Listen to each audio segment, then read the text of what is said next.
தசகம் 84. ஹே குருவாயூரப்பா, சூரிய கிரகணத்தன்று தாங்கள் யாதவ ஸ்திரீகளோடு சமந்த பஞ்சகம் என்ற புண்ணிய தீர்த்தத்திற்கு சென்று ஸ்நானம் செய்து லோகக்ஷேமத்திற்காக தானங்கள் செய்தீர்களாமே.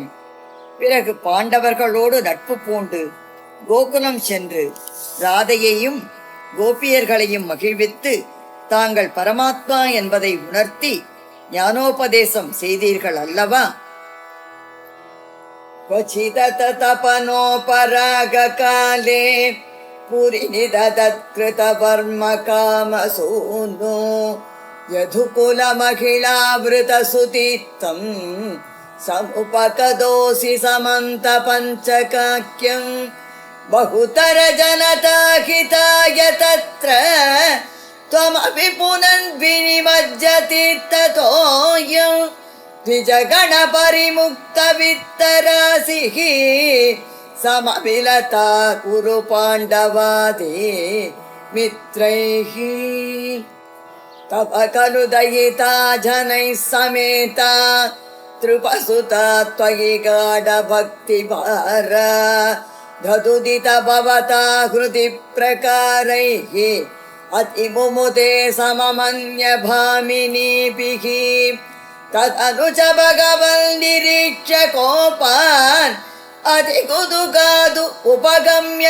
बाणयित्वा चिरतर विरहातुराङ्करेकः पशु भवतु सरसं त्वमन्वयासीः सपति च भवति क्षणोत्सवेन प्रमुषितमानघृतां नितम्बिनीनाम् अतिरसपरिमुक्तकञ्चुलिके परिचयहृत्यदरे कुचेन्यलैषीः रिपुजनकलहैः पुनर्पुनर्मे समुपगतैर्यति विलम्बनाभूत् इति कृतपरिरम्भणे त्वयि द्राक् अतिविवसा खलु राधिका इलिङ्गे अपगत विरहव्यदास्तधाता रगसि विधाय तधात तत्त्वबोधं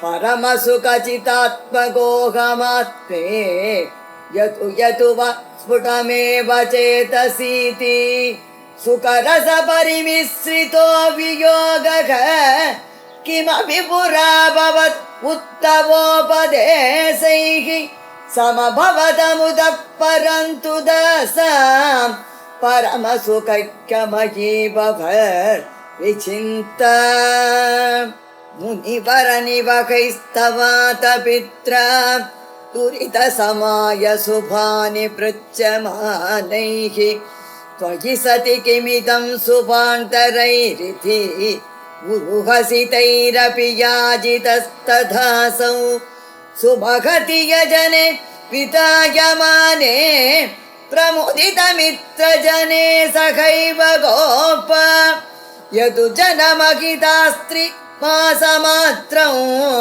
भवतनुशङ्करसम्पुरेव वेजुः यपगमसमये समेत्य राधां दृढमुपकोह्य निरीक्ष्य वीतकेतां प्रमुदितहृदयः पुरं प्रयातः पवनपुरेश्वर पाहि मां गतेभ्यः। श्रीहरये नमः। सर्वत्र गोविन्दनाम संकीर्तनं गोविन्द गोविन्द।